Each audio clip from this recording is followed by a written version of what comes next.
We've been talking about the art of acting, and our discussion led with one of the most important theatrical devices associated with the art of theater, the dramatic mask.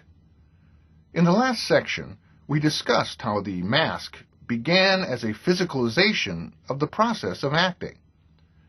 Eventually, the mask was rarely used, but the spirit of an actor taking on a persona has remained to this day. We also talked about the pioneering work of the Russian actor and director Konstantin Stanislavski.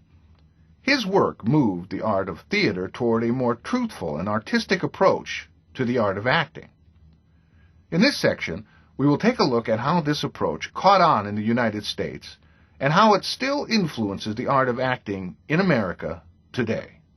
Stanislavski's revolutionary approach to acting began during the late 19th century.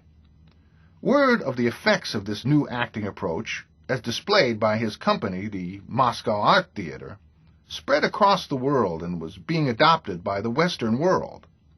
It had its most significant impact in the United States when, in the late 1920s, a young director by the name of Harold Clurman, while visiting Paris, saw a production by the Moscow Art Theater and was inspired to begin a theater movement in New York based on Stanislavski's ideals. He studied the approach to acting that Stanislavski outlined in his books, An Actor Prepares and Building a Character. Clurman began holding meetings in his New York apartment and shared his passion for the kind of theater Stanislavski was creating and began to gather a following. In 1931, Clurman, along with two other young theater artists, Lee Strasberg and Cheryl Crawford, began the group theater.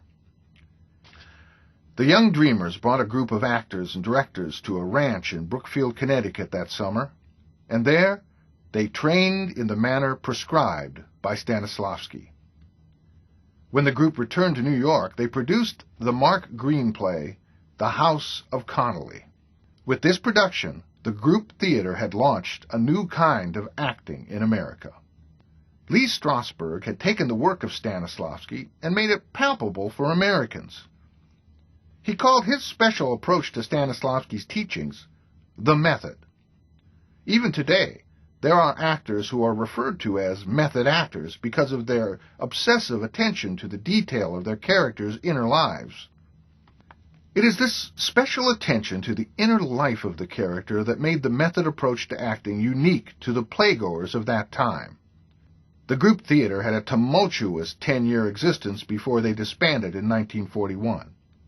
Their legacy and the impact they had on American theater is undeniable. Lee Strasberg began his own theater school, which he called the Actors Studio. The Actors Studio is still in existence today. In fact, the television series Inside the Actors Studio with James Lipton takes place in the very school that Strasberg founded. The Actors Studio trained some of America's most respected actors. Such well-known actors as Marlon Brando, Robert De Niro, Sissy Spacek, Dustin Hoffman, Julia Roberts, Jane Fonda, Sally Field, and Mickey Rourke all got their start at the Actors Studio. So what is it about Stanislavski's approach to acting that changed the face of modern theater? The approach is deceptively simple in many ways, but it's an approach to the art of acting that all actors spend their entire lifetime perfecting. We'll take a close look at this approach to acting in our next section. For now, go to your task for this section and complete. When we come back, we'll take a look at the method acting approach.